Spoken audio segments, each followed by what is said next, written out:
আপনি যদি মাফ না করেন, ক্ষমা না করেন, আমি আদম ক্ষতিগ্রস্তদের দলভুক্ত হয়ে যাব।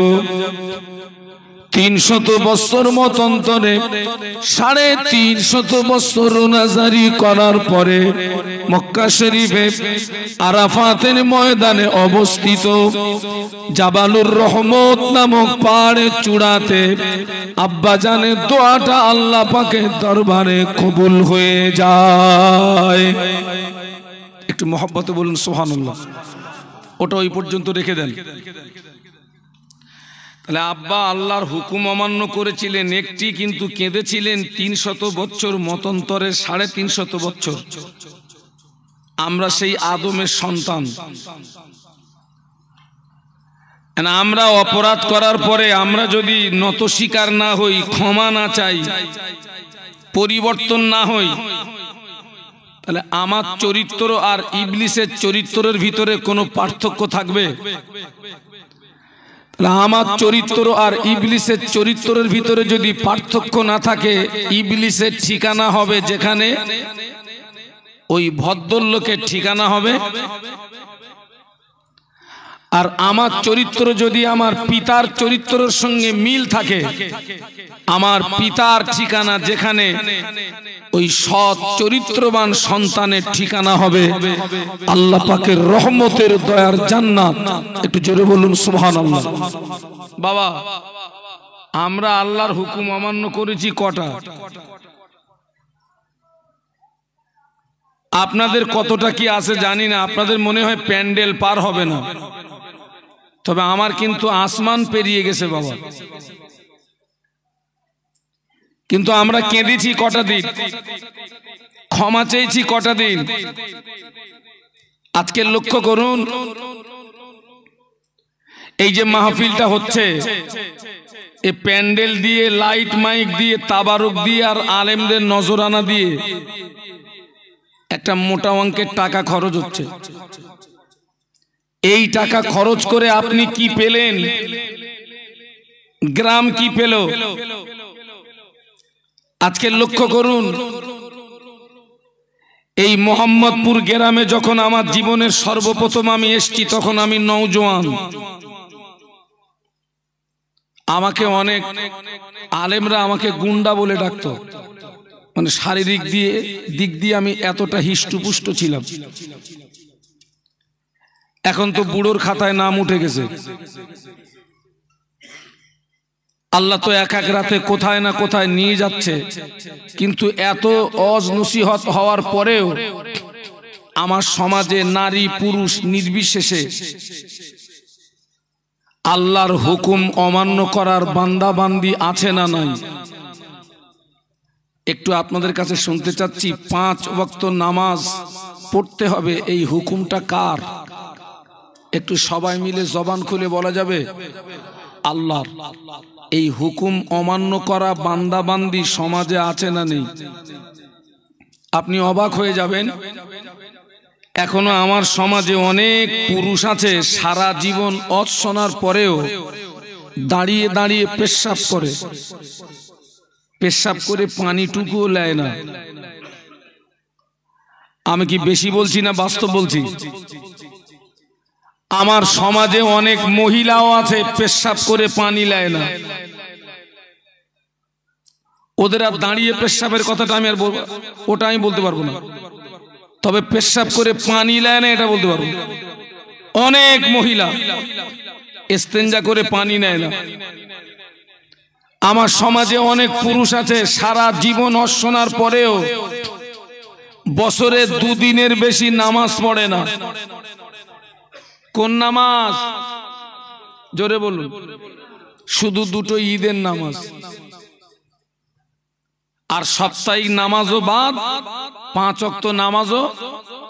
ছেলেরা কিয়ামত পর্যন্ত যদি মাহফিল শোনো, কোন পর্যন্ত বলেছি? অদিন বাঁচবা। কথাটার গুরুত্ব বাড়ানোর জন্য বললাম, কিয়ামত পর্যন্ত যদি মাহফিল শোনো, নামাজ যদি না পড়ো, আল্লাহর হুকুম যদি না মানো, নাজাত পাবে আমার জানা নাই। কিয়ামত পর্যন্ত যদি মাহফিল শোনো, মায়েরা অনেক এসছেন, অনেক মায়েরা সারা বৎসরের ভিতরে আল্লাহর জমিনে একটা সেজদা দেয় না, একটা সেজদা। কারণ মেয়েদের ঈদের নামাজ নেই, মেয়েদের জুমার নামাজ নেই, সারা বৎসরের ভিতরে আল্লাহর জমিনে একটা সেজদা দেয় না। আগে ছিল কাঁচা বাড়ি, আল্লাহ এখন দিয়েছে 5 তলা বাড়ি। কে দিয়েছেন? আপনারা এত স্লো কেন? কে দিয়েছেন? 5 তলায় উঠে মা তুমি আল্লাহ ভুলে গেলে, 5 তলায় উঠে বাপ তুমি আল্লাহ ভুলে গেলে। যে আল্লাহ তোমাকে কাঁচা বাড়ি থেকে 5 তলায় তুলেছেন, ওই আল্লাহ আবার তোমার কানটা ধরে জমিনে নামাতে পারে না, পারে না? কষ্ট হয়। অথচ যাদের জীবন ভরা আমল, বিশ্ব নবীর কলিজা ছেঁড়া সাহাবী হযরত আবু বকর সিদ্দিক রাদিয়াল্লাহু আনহু, যে সাহাবী সম্পর্কে রাসূল বলেছেন আমি আমার সব সাহাবীদের ঋণ পরিশোধ করে দিয়েছি, আবু বকরের ঋণ আমি পরিশোধ করতে পারিনি। রাসূল বললেন আবু বকরের ঋণ পরিশোধের দায়িত্ব আমার পক্ষ থেকে স্বয়ং আল্লাহ দায়িত্ব নিয়েছেন। একটু জোরে বলুন, আরো জোরে বলুন। আবু বকর সিদ্দিক রাদিয়াল্লাহু আনহুর ঋণ নবীর পক্ষ থেকে পরিশোধের দায়িত্ব কে নিয়েছেন? ওই ব্যক্তির কি আখিরাত সম্পর্কে আর কোনো চিন্তা থাকার প্রয়োজন ছিল?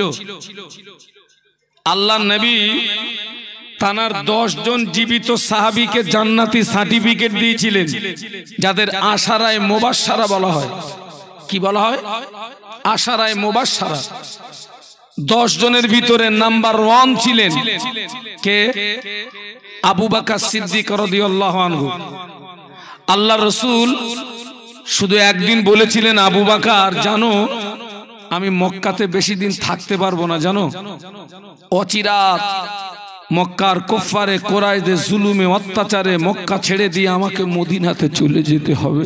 আবু বকর আমি যেদিন মদিনাতে যাব ওই দিন তুমি আমার সঙ্গী হবে, কথাটা যেন ভুলে যেওনি, মনে রেখে দিও।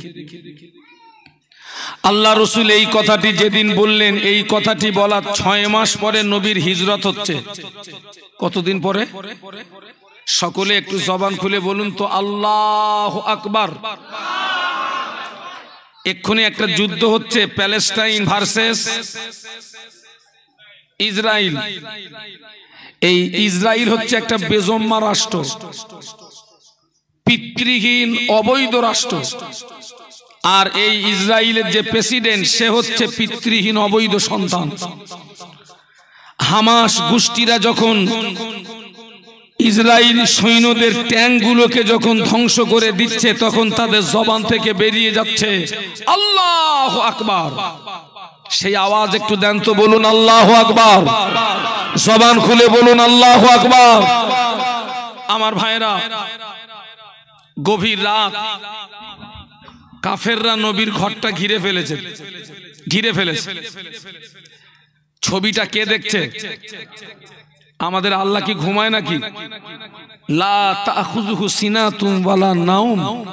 আমাদের রব ঘুম থেকে পবিত্র। একটু জোরে বলুন। আল্লাহ পাক বিশ্ব নবীকে ময়দানে নামিয়ে কি আল্লাহ হাত পা গুটিয়ে বসে আছেন?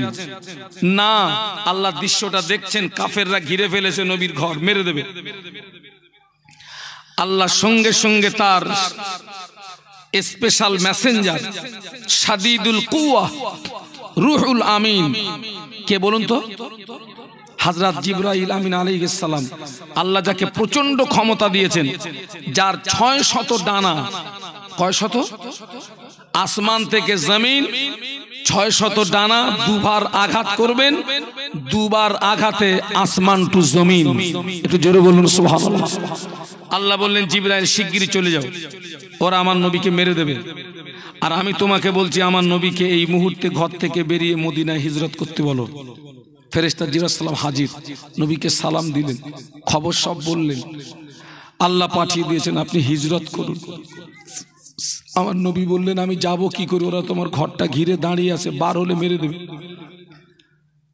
ফেরেশতা জিবরাইল সালাম বললেন, ইয়া রাসূলুল্লাহ, আল্লাহ বলে দিয়েছেন আপনি শুধু এক মুষ্ঠ বালু ওদের দিকে নিক্ষেপ করবেন, বাদ বাকি কাজটা আপনি শুধু এক মুষ্ঠ বালু ওদের দিকে নিক্ষেপ করবেন। ওই বালুটা লাগাতে হবে কোথায়? দায়িত্বটা স্বয়ং আল্লাহ নিয়েছেন। একটু মহব্বতে বলা যাবে না? আল্লাহ নবী কাফেরদের দিকে এক মুষ্ঠ বালু নিক্ষেপ করে ওদের ভিতর থেকে বেরিয়ে গোপনে গোপনে লুকিয়ে কার বাড়ি গেছিলেন? একবার আওয়াজ করেছেন আবু বকর, আস্তে, জোরে ডাকতে পারছে না, কোনো বেঈমান যদি শুনতে পায়। একবার যেই না ডেকেছেন, সঙ্গে সঙ্গে দরওয়াজা খুলে গেল। আল্লাহ নবী তাকিয়ে দেখেন আবু বকর সিদ্দিক রাদিয়াল্লাহু আনহু ব্যাগেস লাগেজ মাথায় নিয়ে দাঁড়িয়ে রয়েছেন। আল্লাহ নবী বললেন, ও বাবা আবু বকর, আমি আজকে আসবো, তুমি কি করে জানতে পারলে বাবা? তুমি যে তৈরি হয়ে দাঁড়িয়ে আছো। আল্লাহ নবীর নূরের বদনের দিকে তাকিয়ে ডুকরিয়ে কেঁদে উঠে বলেছিলেন, ইয়া রাসূলুল্লাহ, হাবিবাল্লাহ, 6 মাস আগে আপনি একদিন আমায় বলেছিলেন আবু বকর, আমি রাসূলুল্লাহ যেদিন মদিনাতে চলে যাব ওই দিন তুমি আমার সঙ্গী হবে। হুজুর, ওই দিন থেকে আমি আবু বকর খুব পেরেশানিতে ছিলাম, আমি খুব টেনশনে ছিলাম। হুজুর, আপনি কখন আসবেন? আমি আবু বকর যদি ঘুমিয়ে যায়, আপনি যদি ঘরের দরওয়াজায় এসে আবু বকর আবু বকর বলে ডাকেন, আমি যদি ঘুমিয়ে যাই আপনার সঙ্গে বেয়াদবি হয়ে যাবে, আল্লাহ পাক নারাজ হয়ে যাবে। এই কথা মনে করে আমি আবু বকর আপনার ইন্তজারে 6 মাস ঘরের দরওয়াজায় দাঁড়িয়ে দাঁড়িয়ে রাত কাটিয়ে দিয়েছি। 6 মাস ঘুমোইনি। কার ইন্তজারে? কার ইন্তজারে? নবী খুশি হয়ে গেলেন। খুশি হয়ে কি বলেছিলেন জানেন? আল্লাহ নবী বললেন, ও আমার সাহাবীরা, তাম পৃথিবীর জমিনে আমার যত উম্মত উম্মতি সকলার সারা জীবনের আমল যদি এক পাল্লায় রাখা হয়, আমার আবু বকরের এক রাতের আমল যদি অপর পাল্লায় রাখা হয়, আমি আল্লাহ নবী বলছি আমার আবু বকরের এক রাতের আমলের পাল্লাটা ভারী হয়ে যাবে। সেই মানুষটা গভীর রাতে কাঁদতেন। আপনাদের কি ঘুম লেগেছে নাকি? আমি কি দোয়া করে দেবো? আমি কিন্তু রেডি। ওয়াজ শুনতে গেলে চাঙ্গা হতে হবে ভাই। আপনাদের 1 রাত আর আমার 9 মাস। ক মাস বলেছি? 9 মাস। ডাক্তার আমাকে বলেছে রাত 10টার মধ্যে ঘুমাতে হবে। কবে যে রাত 10টার সময় ঘুমোইছি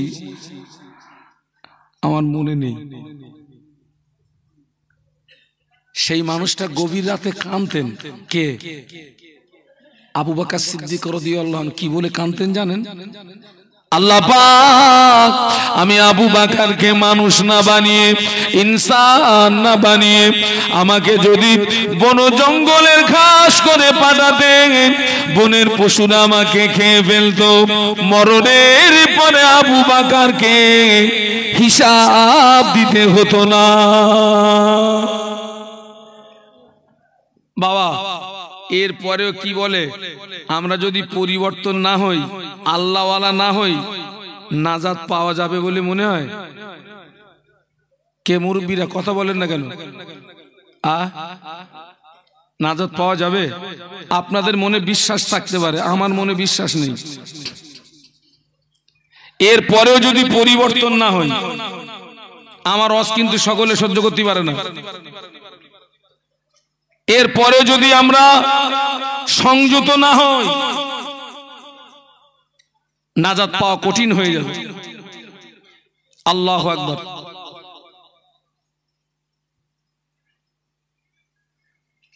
আজকের অত্যন্ত দুঃখ এবং কষ্ট, আপনি জানেন আল্লাহর নবী দিন ইসলামকে প্রতিষ্ঠিত করতে গিয়ে নবীকে কাফেরদের মোকাবেলা করতে হয়েছে না হয়নি? একটু কথা বলেন। আল্লাহ রসুল যুদ্ধের ময়দানে নামাজ বাদ দিয়ে যুদ্ধ করেছেন না নামাজ কায়েম করে যুদ্ধ করেছেন? কিভাবে যুদ্ধটা হলো? আপনি মনে করুন 100 সাহাবী, আল্লাহ রসুল ওই 100 সাহাবীকে দুটো দল করলেন, দুটো ভাগ করলেন। বোঝানোর জন্য বলছি, 50 জন ময়দানে কাফেরদের মোকাবেলায়, আর 50 জন নবীর পিছনে মনে করুন 4 রাকাত জোহরের ফরজ নামাজ, আর 50 জন নবীর পিছনে নামাজে দাঁড়িয়ে গেছে। এরা নবীর পিছনে 2 রাকাত নামাজ পড়ে ময়দানে চলে গেছে। যারা ময়দানে ছিল ওদের কাছ থেকে তলোয়ারটা নিয়েছে, ওরা কাফেরদের মোকাবেলা করছে। আর যারা প্রথম ময়দানে ছিল ওরা এসে আল্লাহ নবীর পিছনে নামাজে মশগুল হয়ে গেছে। একটু জোরে বলুন। আবার এরা 2 রাকাত নামাজ পড়ে ময়দানে চলে গেছে, ওদের কাছ থেকে তলোয়ারটা নিয়েছে, ওরা আবার নবীর পিছনে এসে নামাজে দাঁড়িয়ে গেছে। এইভাবে নামাজও রানিং, যুদ্ধ রানিং। একটু জোরে বলুন। ঠিক সেই আদর্শটা হামাস গোষ্ঠীদের ভিতরে আমি একটা ভিডিওতে দেখলাম। হামাস গোষ্ঠীরা 5 ওয়াক্ত নামাজ বা জামাতে আদায় করছে, নামাজও রানিং, যুদ্ধ রানিং। একটু জোরে বলুন সুবহানাল্লাহ। আর আমরা কি যুদ্ধের মধ্যে আছি নাকি? আমরা আমাদের সব বন্ধ হয়ে গেছে, বন্ধ হয়ে গেছে। আপনি খবর নিয়ে দেখেন অধিকাংশ মেয়েরা নামাজ পড়ে না। ঠিক বলছি না ভুল বলছি? অধিকাংশ মহিলারা নামাজ পড়ে না।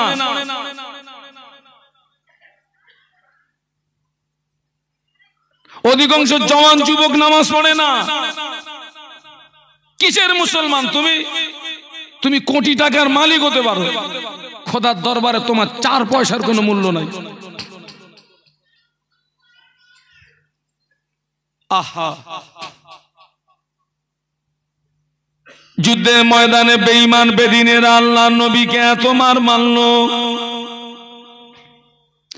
আল্লাহ নবীকে এত প্রহার করলো, আল্লাহ নবীর সমস্ত শরীরটা রক্তাক্ত হয়ে গেল, আল্লাহ নবীর সমস্ত শরীরটা খুন আর খুন হয়ে গেল। বেঈমান বেদিনেরা মনে করলো মুহাম্মদ জনমের মতো মারা গিয়েছে, মুহাম্মদ জনমের মতো বিদায় নিয়েছে। ওরা তখনও মারামারি করবে, ওরা তখনও কাটাকাটি করবে। ওই রকম কোন পরিস্থিতিতে আল্লাহ নবীর সাহাবী আবু বকর সিদ্দিক রাদিয়াল্লাহু আনহু ছুটে গিয়ে আল্লাহ নবীকে পাজা করে তুলে একটা আঙ্গুর বাগানের ভিতরে প্রবেশ করলেন। আল্লাহ এবার আমাকে সেই আঙ্গুর বাগানটা দেখালেন। এখান থেকে কমাস আগে আল্লাহ আমাকে একটু উমরায় নিয়ে গেছিলেন, সেই আঙ্গুর বাগান। এখন সে বাগানটা আর নেই। বেঈমানরা মনে করেছে মুহাম্মদ ইন্তেকাল হয়ে গেছে, ওরা তখনও মারামারি করবে, কাটাকাটি করবে। আবু বকর সিদ্দিক রাদিয়াল্লাহু আনহু আল্লাহ নবীকে পাঁজা করে তুলে নিয়ে একটু দূরে একটা আঙ্গুর বাগানের ভিতরে প্রবেশ করে আল্লাহ নবীকে কোলের উপরে বসিয়ে নিয়েছেন। আল্লাহ নবীর মাথা মোবারকটা আবু বকর সিদ্দিক রাদিয়াল্লাহু আনহু হাতের উপরে। আবু বকর সিদ্দিক আল্লাহ নবীকে বলছেন, ইয়া রাসূলুল্লাহ, আপনি আমার দিকে একটু চেয়ে দেখুন। হুজুর, আপনি আমার দিকে একটু ফিরে দেখুন, এখানে আমি আর আপনি ছাড়া আর কেউ নেই। আল্লাহ রসুল কোনো কথার উত্তর দিচ্ছে না, সেন্সলেস। আবু বকর সিদ্দিক রাদিয়াল্লাহু আনহু ডুকরিয়ে কেঁদে ফেললেন, আল্লাহ, আমার নবীকে মনে হয় আর পাবো না, এটাই মনে হয় শেষ বিদায়। আল্লাহ দরবারে দোয়া করতে লাগলেন, আল্লাহ পাক ওয়াতুইজ্জু মান তাশাউ ওয়া তুযিল্লু মান তাশাউ বিয়াদিকাল খায়র। ইজ্জত এবং সম্মানের মালিক আপনার হাতে আল্লাহ। তুলিজুল লাইলা ফিন নাহারি ওয়া তুলিজুন নাহারা ফিল লাইল। আল্লাহ, আপনি রাতের ভিতর থেকে দিন কেটে নেবার করেন, দিনের ভিতর থেকে রাত কেটে নেবার করেন। ইন্নাল্লাহা ইউহয়ি ওয়া ইউমীত। আল্লাহ, আপনি জিন্দাকে মুর্দা বানাতে পারেন, মুর্দাকে জিন্দা বানাতে পারেন। ও রব্বুল আলামিন, আল্লাহ পাক এত ক্ষমতার মালিক যেখানে আপনার হাতে আল্লাহ, আমি আবু বকরের চাওয়া যদি অপরাধ হয়, আমি আবু বকরের বলা যদি অপরাধ হয়, আমি আবু বকর সহ্য করতে পারি না আল্লাহ। আমি আবু বকর দোয়া করি, আল্লাহ আপনি আমাকে মেরে দিয়ে, আমাকে মেরে দিয়ে আমার জানের বিনিময়ে আপনার নবীকে পুনর্জীবন নসিব করুন। জোরে বলতে পারলেন না? মোহাব্বতে বলতে পারলেন না? আল্লাহ আমি মরে যাই, আমি মরে গেলে ইসলামের ক্ষতি হবে না, কিন্তু আমার নবী যদি এক্ষুনি ইন্তেকাল করেন, ইসলামটা ওয়াকালে মৃত্যুর কোলে ঢলে পড়বে। আমার জানের বিনিময়ে নবীকে বাঁচাও। কাঁদছিলেন। হুজুরের দুফোঁটা চোখের গরম পানি আল্লাহ নবীর নূরের বদনে যেই পড়ে গেল, আল্লাহ নবী হুঁশ ফিরে পেলেন। একটু জোরে বলুন। এত বড় সুখবর শুনে একটু জোরে বলতে পারলেন না? আল্লাহ নবী আবু বকর হুজুরের দিকে চেয়ে চেয়ে চেয়ে চেয়ে চেয়ে দেখতে,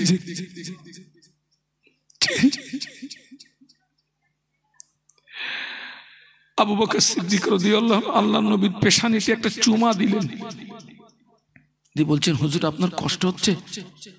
শারীরিক কোনো কষ্ট, দমের কোনো কষ্ট? আল্লাহ নবী জবাব দিয়েছিলেন, ও আবু বকর, আমার কষ্ট হচ্ছে কিনা পরে বলবো, আগে বলো না সূর্য কি ডুবে গেল নাকি? আমি রাসূলুল্লাহ আসরের নামাজটা পড়া হয় নাই। একটু বলুন না আল্লাহু আকবার, জবান খুলে বলুন না আল্লাহু আকবার। আমার কষ্ট হচ্ছে কিনা পরে বলবো। আবু বকর বলেন না সূর্য কি ডুবে গেছে, জানো আমার আসরের নামাজটা পড়া হয়নি। আবু বকর সিদ্দিক রাদিয়াল্লাহু আনহু, হুজুর সূর্য ডুবে যায়নি, পূর্ব মুহূর্ত সূর্য ডুবে যাওয়ার। নবী বললেন, আমার হাত দুটো ধরে একটু দাঁড় করিয়ে দাও তো, আমি নামাজটা পড়িনি। না, আপনার সমস্ত শরীরটা রক্তাক্ত, খুন আর খুন, আপনাকে এখন নামাজ পড়তে হবে না, আপনি এখন একটু বিশ্রাম করুন, মাগরিবের নামাজের পরে নেই নামাজটা কাজা পড়ে দেবেন।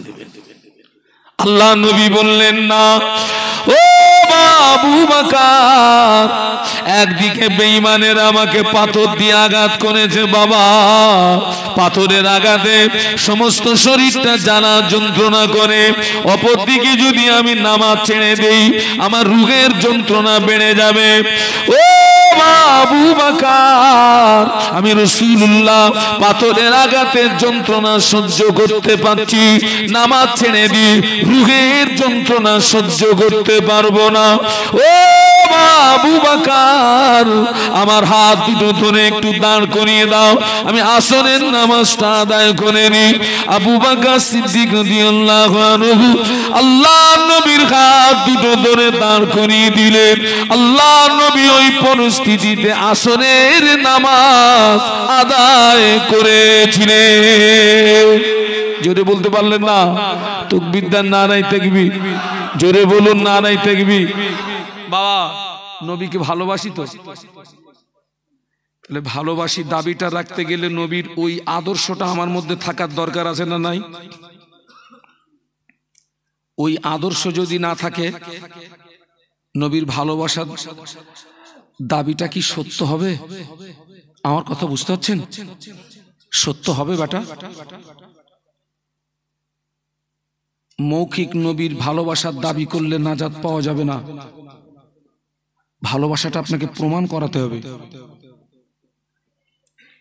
নবী পাকের একজন সাহাবী আল্লাহ নবীকে জিজ্ঞাসা করেছিলেন, ইয়া রাসূলুল্লাহ, হাবিবাল্লাহ, মাতা সাআ, হুজুর কিয়ামত কবে হবে? কি কি সবাই মিলে বলুন, হুজুর কিয়ামত কবে হবে? একজন সাহাবী নবীকে জিজ্ঞাসা করছেন। ও আমার ভাইরা, আল্লাহ নবী ওই সাহাবীকে ঘুরিয়ে জিজ্ঞাসা করলেন, ও বাবা সাহাবী, তুমি কিয়ামতের সংবাদ দিচ্ছ, কিয়ামতের জন্য কি অর্জন করেছো বলো, কিয়ামতের জন্য কি সঞ্চয় করেছো বলো। ওই সাহাবী জবাব দিয়েছিলেন, ইয়া রাসূলুল্লাহ, হাবিবাল্লাহ, আমি কিয়ামতের জন্য কিছুই অর্জন করতে পারিনি, আমি কিয়ামতের জন্য কিছুই সঞ্চয় করতে পারিনি, তবে আমি আল্লাহ আল্লাহর রাসূলকে ভালোবেসেছি। আল্লাহ নবী বলেছিলেন, ও বাবা সাহাবী, তোমার দাবি যদি সত্য হয়, আমি আল্লাহ নবী বলছি, কিয়ামতের ময়দানে ওই দাবি তোমাকে নাজাত করিয়ে দেবে। আজকে আমরা কি করি? আমরা ইচ্ছাকৃত নামাজ ছেড়ে দিই না। কিয়ামতের ময়দানে তুই আল্লাহর সামনে কি মুখটা দেখাবি? কিয়ামতের ময়দানে তুই আমার নবীর সামনে কি মুখটা দেখাবি বলতো বাবা? মায়েরা, আপনি কি মুখটা দেখাবেন? মা বোনেরা, আপনি কোন মুখটা দেখাবেন? কি মুখ দেখাবেন? ও আমার ভাইরা, মদিনার মসজিদে নববী শরীফে আযান হয়ে গেল। মদিনার মসজিদে নববীর মুয়াজ্জিন হাফসি বেলাল মদিনার মসজিদে নববী শরীফে যখন আযান দিতেন, হাফসি বেলালের আযানের আওয়াজ আল্লাহ পাকের আরশ মুআল্লাতে পৌঁছে যেত। ছেলেরা একটু জোরে বলো না, এই মোহাব্বতে বলো না। তাকবীর দাও তো, নারায়ে তাকবীর। জোরে বলো তো, নারায়ে তাকবীর। সিলসিলায়ে হক ফুরফুরা শরীফ, আমার দাদা পীরের হক সিলসিলা, নারায়ে তাকবীর। মদিনা মসজিদে নববীতে আযান হলো। আল্লাহ নবী মদিনা মসজিদে নববী শরীফে আল্লাহ নবী নামাজ আদায় করলেন, ফজরের ফরজ নামাজ। আল্লাহ নবী মদিনার মসজিদে নববী শরীফে ফজরের ফরজ নামাজটা আদায় করে আল্লাহ নবী সাহাবীদেরকে নিয়ে ওয়াজ নসিহত করতেন। এটা সুবহানাল্লাহ বলুন। আজও সেই দৃশ্যটা আমি, আল্লাহ আমাকে দুবার হজ পাকে নিয়ে গেছেন, আর এবার একটু উমরা নিয়ে গেছিলেন। আজও আসরের নামাজের পরে মদিনার মসজিদে নববীতে সব তালিম হয়। ওই যে আল্লাহ রাসূল ফজরের নামাজ পড়ে সাহাবীদেরকে নিয়ে ওয়াজ নসিহত করতেন, আজও ফজরের নামাজের পরে মদিনার মসজিদে নববীতে তালিম হয়। সুবহানাল্লাহ বলবেন না? তো আল্লাহ রাসূল মদিনার মসজিদে ফজরের নামাজ পড়ে সব সাহাবীরা নবীর নূরের বদনের দিকে চেয়ে চেয়ে আল্লাহ নবীর পাক জবানের নসিহত শুনতেন। কিন্তু দেখতে পাওয়া যেত একজন সাহাবী, উনি ফজরের ফরজ নামাজটা পড়ে এই ওয়াজ নসিহত শোনেন না, দ্রুত বাড়িতে চলে যান। কোনদিন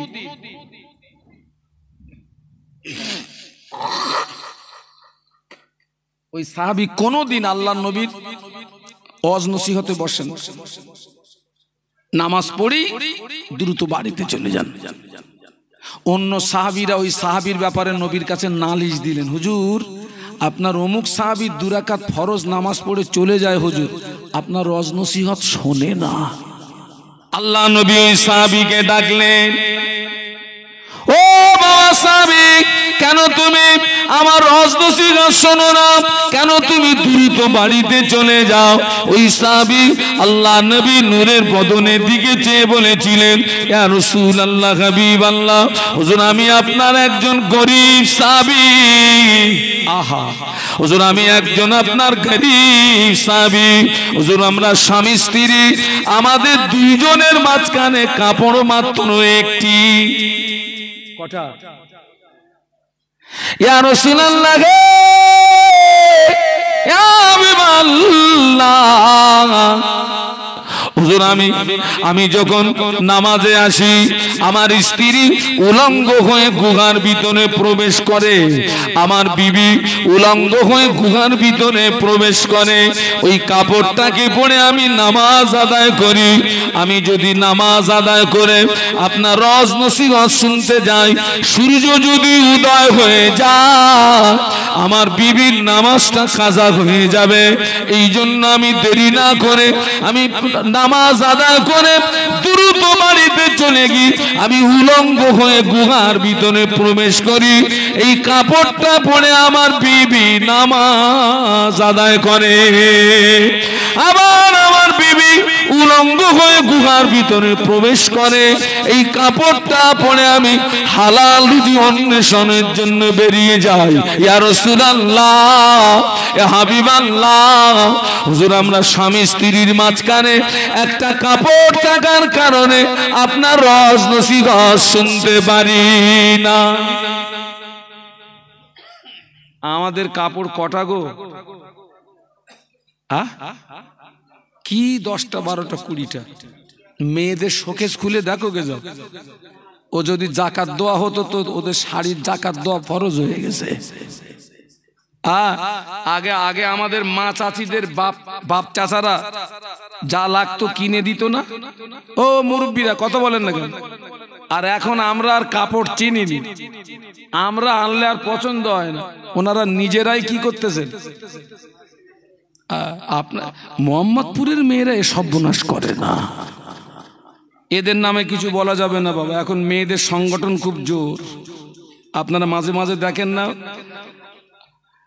কোন মৌলভী সাহেবের বাড়িতে গিয়ে মহিলারা সেই মৌলভী সাহেবকে জুতো দিয়ে পিট হচ্ছে, দেখেননি কোনোদিন? দেখেননি? সে কি মহিলারা আলেমের বাড়িতে গিয়ে মৌলভীর বাড়িতে গিয়ে কথা বলতে বলতে জুতো খুলে চালাচ্ছে সেই মৌলভীর। ভয় লাগে ওদের নামে কথা বলতে বাবা। আজকে আমরা কি করছি? কাপড় একটা স্বামী স্ত্রী, কিন্তু নামাজ কাজা আছে। একটু সুবহানাল্লাহ বলবেন না? একটু মহব্বতে বলবেন না? আহা, আমাদের এই সুখ শান্তি কে দিয়েছেন? এই যে দুটো চোখ আল্লাহর দেওয়ার নেয়ামত না? সারা জীবন আল্লাহর ইবাদত করে এই দুটো চোখের শুকরিয়া আদায় করে শেষ করা যাবে? যে অন্ধ সে তার মায়ের মুখ দেখতে পায় না, প্রিয়তমা স্ত্রীর মুখটা দেখতে পায় না, এই সোনার পৃথিবীটাকেও একজন অন্ধ ঈদের দিন ঈদগার গেটে দাঁড়িয়ে দাঁড়িয়ে কাঁদছে আর বলছে, ভাইরা আজকের ঈদের দিন কিন্তু আমি কিছু দেখতে পাচ্ছি না। কলিজা ছেঁড়া কথা না? আজকের ঈদের দিন কিন্তু আমি কিছু দেখতে পাচ্ছি না। আহা, ও আমার মায়া নবী আমার দিন দুনিয়ার বাদশাহ হাবিবুল্লাহ জনাবে মুহাম্মদুর রাসূলুল্লাহ সাল্লাল্লাহু আলাইহি ওয়াসাল্লাম। আল্লাহ নবী বড় দুর্বল, আল্লাহ নবী বড় যায়েব।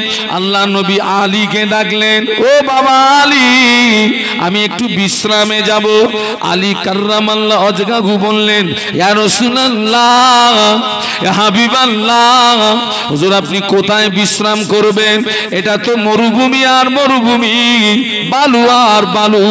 হুজুর আপনি বেয়াদবি মাফ করুন, হুজুর আপনি আমার কোলে মাথা দিয়ে একটু বিশ্রাম করুন। একটু সুবহানাল্লাহ বলবেন? জোরে বলা যাবে না? মরুভূমি, বালু আর বালু, আপনি কোথায় বিশ্রাম করবেন? আপনি আমার কোলে মাথা দিয়ে একটু বিশ্রাম করেন। সময়টা ছিল আসরের সময়। কোন সময়? আল্লাহর নবী আসরের নামাজ আদায় করে নিয়েছেন, কিন্তু আলী কাররামাল্লাহু ওয়াজহাহুর কোনো কারণবশত আসরের নামাজ পড়া হয়নি। আল্লাহর নবী কার কোলে শুয়ে আছেন? আসরের ওয়াক্ত মানে সূর্য আস্তে আস্তে কোন দিকে যাচ্ছে?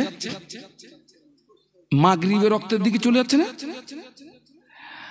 আলী কাররামাল্লাহু চিন্তা পড়ে গেছে, আল্লাহ আমার তো নামাজ পড়া হয়নি, উপায়? এখন আলী হুজুরকে নামাজ পড়তে গেলে বিশ্ব নবীকে ডাকতে হবে তো।